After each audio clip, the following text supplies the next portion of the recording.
Within this lesson, we're going to get more into how to break down this AJAX request and what all of this means. So it does look like quite a bit of coding in order to get that result.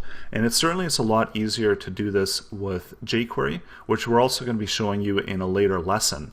But it's important to understand the fundamentals, and with JavaScript it's a little bit easier to understand what's really going on behind the scenes.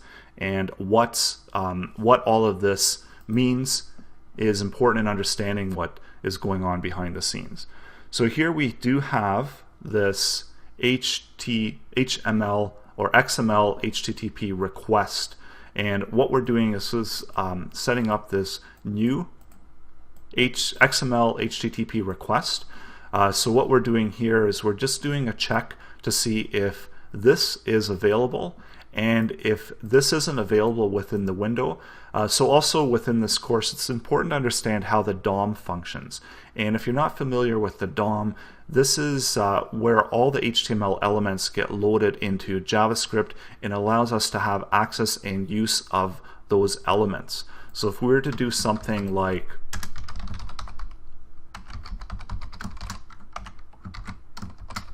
console log window or console log document, just going to show you what happens here. Now when I go out to the browser, so we're using our console here, we're using Chrome because it does really have a pretty good console, and we can actually make this a little bit bigger so it's easier to read.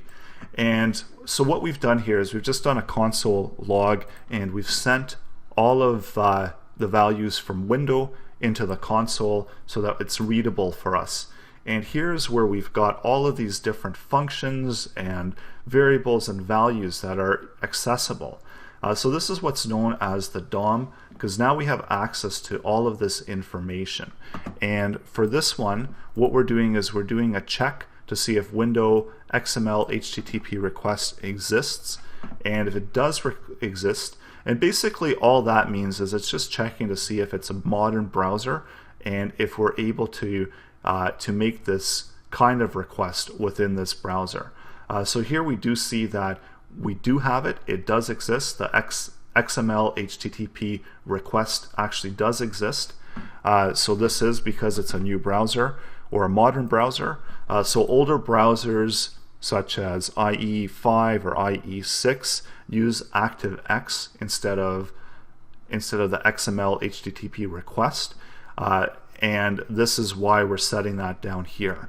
So this isn't actually necessary for us to operate or to run that AJAX call within Chrome, because Chrome is a modern browser. So none of this is really relevant until you actually access it with an older browser, and then you do need that ActiveX for AJAX to function.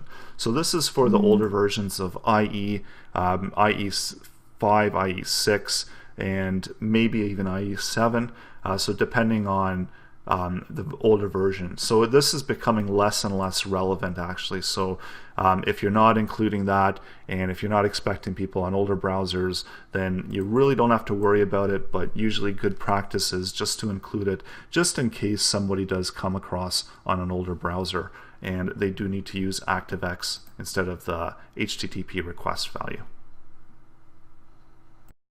So with the DOM, we can see here that we're able to create this new object, and we're tying this object information as called AJAX request. So we set our variable there, calling it AJAX request, and over here we're using these variables, and we're going to be using it quite often, as you can see here within the code, that we're using this now that we're defining it as a new object of XML HTTP request.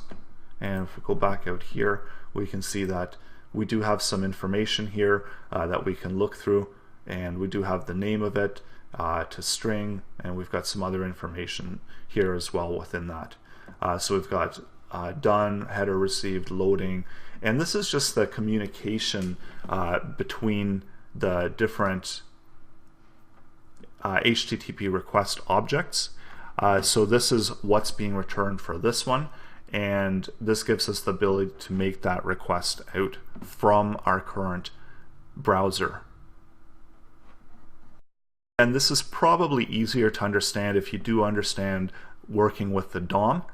So if you are not familiar with working with the DOM, we actually do have a course that will go over all the different DOM objects and how to use the DOM. So going on to the next line, so here we're just setting up this object, and if we can't set it up on a modern browser, we set up the object using ActiveX for older browsers. And that's all of this, what this is doing. So what we can do is just space that out a little bit so that we understand that we've gone through that. We've just set up this object. We've called it Ajax request. So again, just a variable. You can call it whatever you want. And then here is just setting up that object information into that value.